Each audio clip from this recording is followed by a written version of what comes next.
नमस्कार दोस्तों, आप सभी का एक बार फिर से स्वागत है जेके आईटी मंत्रा के ऑफिशियल यूट्यूब चैनल में। आज की इस वीडियो में हम बात करने वाले हैं डीआरडीओ टेक्नीशियन ए के नॉन टेक पार्ट की, जिसमें हम आपके लिए लेकर उपस्थित हुए हैं रीजनिंग, मैथ्स, इंग्लिश और जनरल अवेयरनेस के कुछ इम्पोर्टेंट क्वेश्चंस। यदि आप हमारे चैनल पर पहली बार आए हैं तो हम आपको बता देते हैं, यूट्यूब पर अपनी तरफ से सर्वश्रेष्ठ तैयारी हम आपको करवा रहे हैं।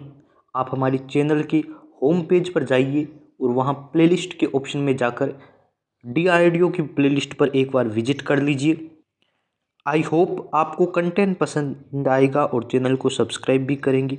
यदि आप हमारे साथ रेगुलर जुड़े हुए हैं तो हो सके तो अपने फ्रेंड्स के साथ इसे शेयर कर दीजिए। हमें भी अच्छा रिस्पॉन्स मिलता है तो हम आपके लिए इसी प्रकार के कंटेंट प्रोवाइड करवाते हैं। चलिए शुरू करते हैं। इसमें आपको नॉन टेक के कुछ इंपॉर्टेंट क्वेश्चन मिलने वाले हैं जो आईटीआई आधारित प्रीवियस ईयर एग्जाम में बार बार पूछे जाते हैं या फिर पूछे गए हैं। यदि अभी तक आपने डीआरडीओ की प्रिपरेशन नहीं शुरू की है तो कर दीजिए, क्योंकि 6 जनवरी से एग्ज़ाम शुरू है। यदि आपने आईटीआई इलेक्ट्रिशियन से कर रखा है तो आप लिंक आपको दे रखा है डिस्क्रिप्शन बॉक्स में, VK knowledge electrical application download कर लीजिए गूगल प्ले स्टोर से और वहाँ आपको मिलेंगी टेस्ट सीरीज डीआरडीओ के लिए जो हूबहू एग्जाम पैटर्न पर है और आपको कुल 63 मॉडल पेपर मिलने वाले हैं। मोर डिटेल के लिए link in description, download now VK knowledge electrical application. और यदि अभी तक आपने हमारी ई बुक या पीडीएफ फाइल डाउनलोड नहीं की है, वो भी लिंक आपको दे रखा है, जिसमें 750 प्लस नॉन टेक के ऑब्जेक्टिव टाइप क्वेश्चन है, आप डाउनलोड कर लीजिए।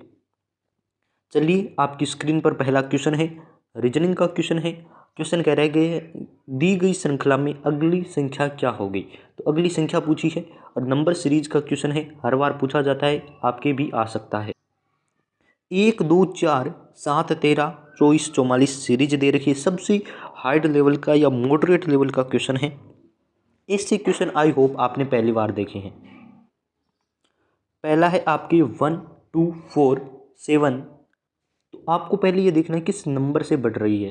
तो आप पहले देखेंगे यहाँ नंबर बढ़ा है 1, फिर आपके 2 बढ़े हैं, फिर आपके 3 और फिर यहाँ देखिए कितने 6 बढ़े हैं, फिर आप कहेंगे 11 और फिर आप कहेंगे 20। यानी कि कोई सीरीज नहीं है। यहाँ तक तो मान सकते हैं कि सीरीज चली है, 1, 2, 3 बड़े हैं, लेकिन उसके बाद 6 बढ़ा है, फिर 11 बढ़ा है, फिर 20 बढ़ा है, यानी कि कोई सीक्वेंस नज़र नहीं आ रही। तो आपको कैसे करना है, तो मैं आपको एक और तरीका बता देता हूँ जैसा कि इस क्वेश्चन में फॉलो होगा। और आई होप आपने पहले भी ऐसे क्वेश्चन किए हैं, क्योंकि प्रिपरेशन में ऐसे क्वेश्चन करने ज़रूरी है। प्रैक्टिस सेट लगाइए, एग्जाम अभी आपके नज़दीक है। देखिए क्या किया है, 1 और 2, 1 में 1 जोड़ा है कि 2 आ गए। यदि हम इन दोनों को जोड़ते हैं, पहले 3 संख्याओं का इसने समूह बनाया है। क्या किया है, 3 संख्याओं का समूह बनाया, 1, 2 और 4 का समूह बनाकर जोड़ के लिखा है 7। 1, 2 और 4 को जोड़ते हैं तो 7 आता है, सबको पता है ना। उसके बाद इसने क्या किया है, मैं कलर चेंज करके बता रहा हूँ आपको ताकि आप समझ जाएं।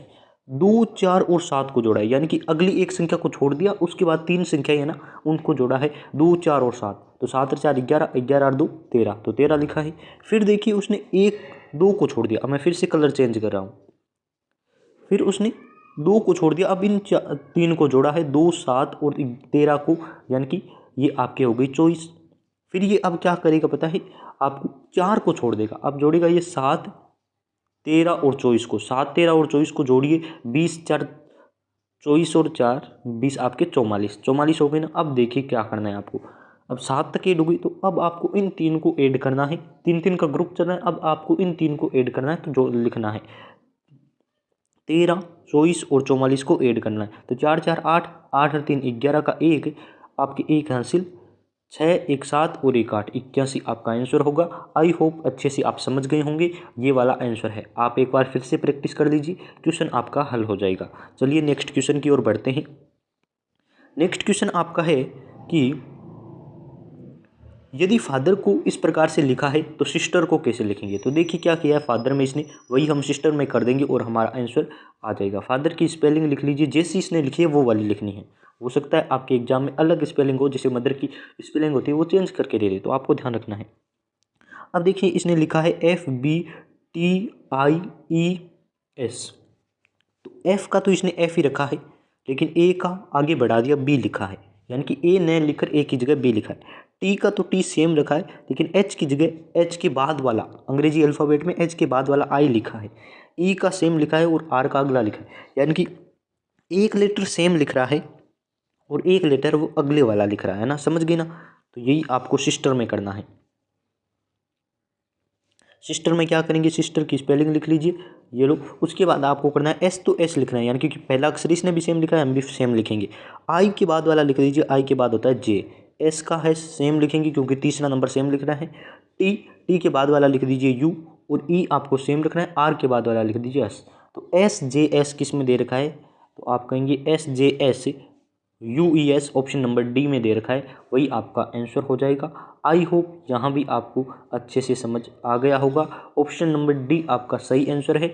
आप भी कॉपी पेन लेकर बैठें और आंसर करके प्रैक्टिस करके हमें भी बताएं क्या हमारा आंसर सही है। हमारा यानी कि आपको एक्सप्लेन करने का तरीका भी पसंद आता है तो भी आप लाइक कर दीजिए। लाइक यार बहुत कम करते हो, क्या बात है, अच्छे से समझ नहीं आता क्या, या फिर कोई कमी है वो भी आप कमेंट करके बता सकते हैं।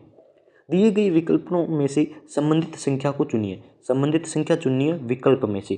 तो आपको दे रखा है 5 उसके बाद 30, तो बताना है 8 के बाद क्या आएगा। जैसे 5 को 30 लिखा है तो उसी प्रकार से कैसे करेंगे। तो पहली बार तो यदि कोई रीजनिंग पढ़ रहा है ना बच्चा, तो वो ऐसे ही सोचेगा कि यदि हम 5 को 6 से मल्टीप्लाई करते हैं तो आपके 30 आता है, तो वह 8 को भी 6 से मल्टीप्लाई करेगा तो उसके आएगा 48। लेकिन 48 का कोई ऑप्शन नहीं है। तो चलिए, रीजनिंग में एक क्वेश्चन को हल करने की अनेकों तरीके होते हैं, फिक्स आंसर नहीं होता है। चलिए हम दूसरा तरीका फॉलो करते हैं। दूसरा तरीका ये है कि यदि हम 5 का स्क्वायर करते हैं तो आएगा 25, और 25 में यदि 5 ऐड कर देते हैं तो हमारा 30 आएगा। तो यही तरीका चलिए 8 पर लगा देते हैं। 8 का यदि स्क्वायर करते हैं तो आएगा 64, और 64 में 8 ऐड कर देते हैं तो आएगा 72, लेकिन 72 भी ऑप्शन में नहीं है। तो अब आप कैसे करेंगे, तो चलिए मैं आपको एक अलग तरीका बता देता हूँ। चलिए इसे मैं एक बार इरेज कर दूँ।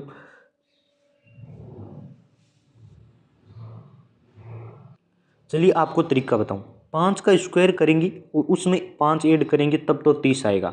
लेकिन अब आपको क्या करना है, 8 का स्क्वायर करना है और उसमें 8 नहीं ऐड करने हैं। बताऊँ क्यों, क्योंकि ये वो संख्या है, इसका तरीका है संख्या का स्क्वायर किया है और 5 ऐड किए हैं। तो यहाँ भी आपको संख्या 8 का स्क्वायर करके उसमें 5 ऐड करना है। तो 8 का होता है 64 स्क्वायर, और 64 में जब आप 5 ऐड करेंगे तो आएगा 69, जैसा कि ऑप्शन नंबर सी में दे रखा है, वो आपका आंसर हो जाएगा। समझ गई ना क्या करना है, संख्या का स्क्वायर करके उसमें 5 ऐड करना है, न कि वही संख्या ऐड नहीं करनी है, 5 ऐड करना है। ये क्वेश्चन हमने हिंदी और इंग्लिश दोनों में लिया है, जो कि प्रीवियस ईयर में पूछा गया है। क्वेश्चन देखिए क्या कह रहा है, इंग्लिश वाले इंग्लिश में पढ़ लीजिए, हिंदी वाले हिंदी में। वीना ने एक लड़के की ओर इशारा करते हुए कहा, वह मेरे दादा के इकलौते बेटे का बेटा है। दादा के इकलौते बेटे का बेटा है। वीना से उस लड़के का संबंध क्या है। तो वीना ने, मान लीजिए ये लड़का है, इसकी तरफ वीना ने इशारा करते हुए कहा, ये मेरे दादा यानी कि वीना के दादा के इकलौते बेटे, यानी कि वीना का दादा है और उसके एक ही बेटा है, एक बेटा है, यानी कि वीना के पापा, तो वह वीना के पापा। और वीणा के पापा इकलौते बेटे का बेटा, यानी कि वीणा के पापा का बेटा होगा, वो वीणा का क्या होगा, भाई।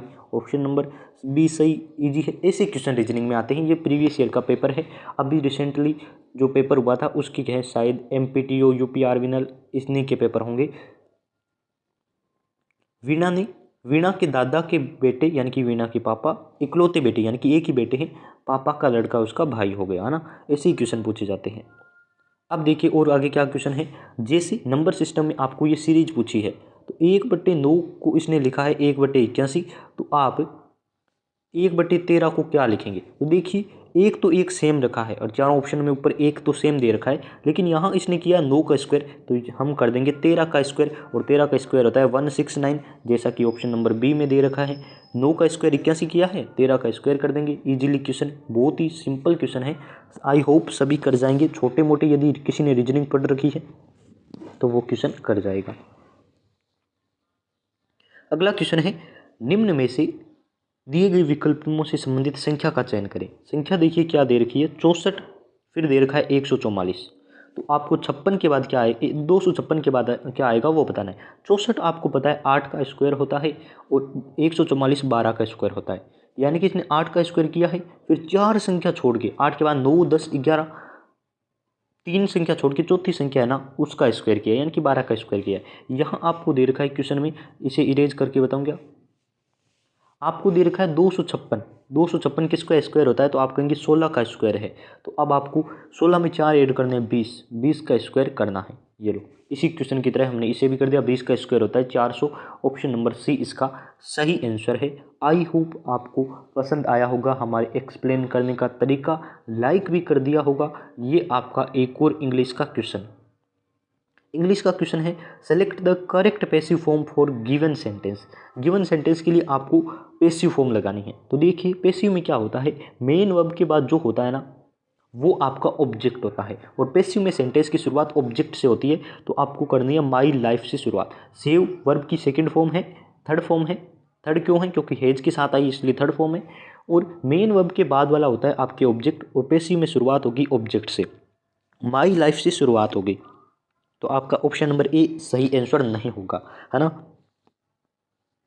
उसके बाद देखिए हेज सेव्ड, यदि एक्टिव में हेज सेव्ड हो तो पैसिव में लग जाता है हेज या फिर हेव और उसके बाद बीन।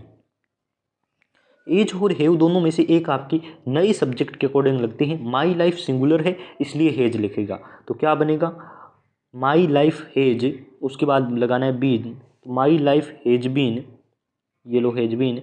और उसके बाद आपको वर्ब की थर्ड फॉर्म, जैसा कि सेव थर्ड फॉर्म दे रखी है तो आपको वही थर्ड फॉर्म लगानी है। सेव्ड बाई क्या आएगा, बाई पहला जो आपके मेन वर्ब से पहले होता है वो सब्जेक्ट होता है, और पैसिव में सब्जेक्ट आपके ऑब्जेक्ट बन जाता है। तो सेव्ड बाई गॉड, तो ये देखिए ऐसा ऑप्शन किस में दिखाई दे रहा है, तो आप इजीली पहचान जाएंगी कि my life has been saved by God. Option number D इसका सही आंसर है। ये क्यों नहीं हुआ, क्योंकि इसमें बीइंग लगा है। ये क्यों नहीं हुआ, क्योंकि इसमें वाज लगा है। समझ रहे हो ना कैसे करना है। और पैसिव में वर्ब की थर्ड फॉर्म होती है, इसमें थर्ड फॉर्म नहीं दे रखी, तो समझ लीजिए छोटी छोटी गलतियां पकड़ कर आपको आंसर करने हैं। एक और क्वेश्चन, ये तो अभी हो चुका है ना। तो बहुत बहुत धन्यवाद आप सभी का यहाँ तक जुड़ने के लिए। टेस्ट सीरीज ज्वाइन कर लीजिए, हमारी ई बुक डाउनलोड कर लीजिए, चैनल को शेयर भी किया करो। हम आपके लिए बहुत ज़्यादा मेहनत करते हैं। मैंने बहुत सारी 3-4 मैराथन क्लास आपको 1 घंटे से ऊपर की दे रखी है, आप उन्हें भी जरूर देखिए। एग्जाम में एकदम ब्रह्मास्त्र रामबाण साबित होगी। बहुत बहुत धन्यवाद आप सभी का।